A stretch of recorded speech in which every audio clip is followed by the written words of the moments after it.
Hi, in this tutorial I'm going to show you how to compress video in Shotcut. So for example, we have here this one short video. If you would like to compress your video, you need to select it and we need to go to export the video or use shortcut Ctrl E. So I click here, then you will see here a format that you can use to export your video. I recommend you to click on default. You can click here left or right mouse button, and now we need to go to advanced. You can change frame per seconds to 28. Now I recommend you to go to codec and change quality to 45. Then I go to audio and I change bitrate to 128. And after that we can click export file and I will save this file as test3. Now I click save button.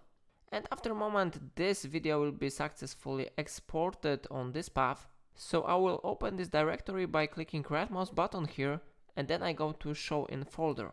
And here you can check size of our files. Previous video has 2 MB size, and compressed video has about 1 MB size. And of course, if you want, we can always add this video to our timeline, and you can use it on your projects now. So it's a really great method to compress your videos in Shotcut. If I helped you to do it, remember to like this tutorial and subscribe my channel and check links in description.